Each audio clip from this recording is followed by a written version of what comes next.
O Senhor esteja convosco. Proclamação do Evangelho de Jesus Cristo segundo Mateus.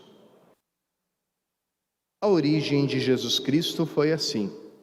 Maria, sua mãe, estava prometida em casamento a José. E antes de viverem juntos, ela ficou grávida pela ação do Espírito Santo. José, seu marido, era justo e, não querendo denunciá-la, resolveu abandonar Maria em segredo. Enquanto José pensava nisso, eis que o anjo do Senhor apareceu-lhe em sonho e lhe disse: José, filho de Davi, não tenhas medo de receber Maria como tua esposa, porque ela concebeu pela ação do Espírito Santo. Ela dará à luz um filho e tu lhe darás o nome de Jesus, pois ele vai salvar o seu povo dos seus pecados. Tudo isso aconteceu para se cumprir o que o Senhor havia dito pelo profeta: eis que a virgem conceberá e dará à luz um filho. Ele será chamado pelo nome de Emanuel, que significa Deus está conosco. Quando acordou, José fez conforme o anjo do Senhor havia mandado e aceitou sua esposa. Palavra da salvação. Glória a vós, Senhor. O Senhor prepara o nosso coração, irmãos e irmãs, para este Natal, colocando diante dos nossos olhos esse chamado, esse convite que Deus fez para Maria e aqui para José também. Um convite, um chamado feito na total liberdade para ser acolhido também de forma livre e de forma amorosa. Maria não foi obrigada a ser mãe de Jesus, ela foi convidada. Em todas as anunciações que existem na Bíblia, porque existem muitos anúncios na Bíblia e anúncios do nascimento de filhos, sempre existe um certo modelo na narrativa. Deus, na maior parte das vezes por meio de um anjo, anuncia um nascimento, anuncia um acontecimento. A pessoa que recebe o anúncio faz algum tipo de objeção, ou mostra algum tipo de dúvida, mostra de alguma forma na sua fala que aquilo que está sendo dito é impossível, humanamente falando. E depois Deus, ou o anjo representante de Deus, explica que esse fato, esse nascimento, esse acontecimento vai acontecer de uma forma extraordinária, de uma forma miraculosa. É como que uma fórmula a gente encontra no Antigo Testamento de várias maneiras, e a gente encontra também no texto da anunciação do anjo Gabriel a Maria. Mas existe uma coisa que, por assim dizer, sai do script, porque não aparece em nenhum dos textos bíblicos sobre anúncios, sobre anunciações, que é a resposta de Maria. É ali o caso único na Bíblia de alguém que ainda tem uma última palavra, e a palavra é uma palavra de aceitação, é um sim, é uma resposta positiva. Maria responde por último ao anjo: eis aqui a serva do Senhor, faça-se em mim segundo a tua palavra. Aqui no caso do Evangelho, José também não era obrigado a acolher Maria e a acolher esse filho que ele sabia que não era dele? Não tinha essa obrigação? E de fato, ali diante daquele mistério, a solução humana que José encontra como um homem justo é simplesmente de sair de cena. Por isso é revelado por meio do anjo o plano de Deus e qual o papel que José tinha nesse plano. O anjo diz: José, filho de Davi, ou seja, é você que vai fazer com que todas as promessas feitas no Antigo Testamento sobre o filho de Davi se cumpram. Então, ali o Senhor convida José a assumir esse papel de pai e dá a esse filho, concebido por obra do Espírito Santo, um lugar na história de Israel, um lugar nas promessas que Deus fez ao seu povo de Israel. Tudo isso é feito também numa forma de convite, e naquela mesma forma que aparece também no anúncio a Maria, na forma de um convite a não ter medo. Não temas, não tenhas medo. Não temas, Maria, porque achaste graça diante de Deus. José, filho de Davi, não temas receber Maria como tua esposa. Sempre o convite é de abandonar o temor, deixar de lado o medo. E ali Deus espera a resposta. Deus espera a confirmação. Maria responde com essa bela frase que a gente acabou de mencionar. José não responde com palavras. José, no texto bíblico, é aquele homem que não fala, ele simplesmente faz.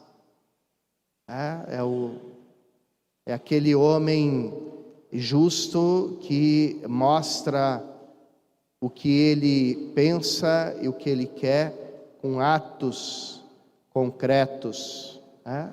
Como é bonito a gente encontrar esses homens de família, esses pais de família, que têm poucas palavras, mas vão ensinando os filhos com os seus gestos, com as suas atitudes. Como a gente encontra muitas vezes as pessoas que dizem assim: meu pai era homem de poucas palavras, mas todo dia eu via ele rezando. Ou a gente via lá em casa como ele tinha esse tipo de atitude, ou com relação a Deus, com relação ao próximo. Como o pai da família, quando tinha na mesa alguma discussão, ou quando se começava a falar mal de alguma pessoa, simplesmente fazia um gesto e ali todo mundo parava e mudava de assunto. Como é bonito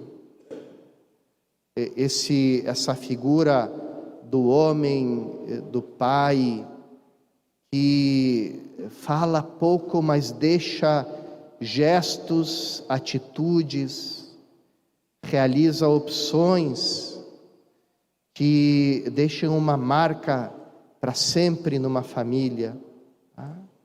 E esse é José. José responde ao convite do anjo, não com palavras, mas com o gesto concreto de acolher Maria e de acolher Jesus como seu filho. E assim, irmãos e irmãs, que começa desde esse momento a se manifestar essa nova vida que tem seu início numa acolhida livre e amorosa, e assim como também começa a nossa vida cristã. No início do seu evangelho, João fala: aqueles que acolheram Jesus, ele os tornou, lhes deu a graça de serem chamados filhos de Deus. Ou seja, quem não nasceu da carne, nem do sangue, nem da vontade da carne, nem da vontade do homem, mas de Deus. E aqui os estudiosos da Bíblia se deparam com esse texto e perguntam: de quem João está falando? Está falando de Jesus? Ou está falando dos cristãos? E na verdade João deixa essa frase em aberto, porque ele está falando tanto de Jesus como dos cristãos, porque nós também, pelo batismo, somos concebidos de forma virginal, ou seja, de forma livre, pela nossa mãe igreja, que também é virgem e mãe, porque acolhe os seus filhos na plena liberdade e no amor. Quantas vezes, irmãos e irmãs, a gente percebe uma certa perplexidade, até um certo embaraço diante desse dogma que a igreja se bateu em defesa dele por tantos anos no início do cristianismo, o dogma da virgindade perpétua de Maria. A gente como que não sabe o que fazer com esse dogma.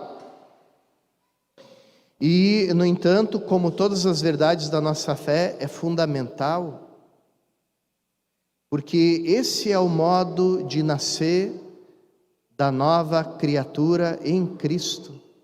Esse é o modo de nascer de Cristo e é o modo de nascer de toda aquela pessoa que nasce em Cristo no santo batismo. É a forma de agir de Deus. Vejam a humildade do Senhor pedindo permissão para Maria para vir ao mundo. Tem um texto tão bonito de São Bernardo que fala assim: Maria, escutaste o pedido do anjo, responde sem demora, não nos deixes em suspenso. Toda a criação espera pelo teu sim, toda a humanidade escravizada no mal espera pelo teu sim, Deus espera pelo teu sim. Dá o teu sim sem demora, não tenhas medo de responder ao anjo.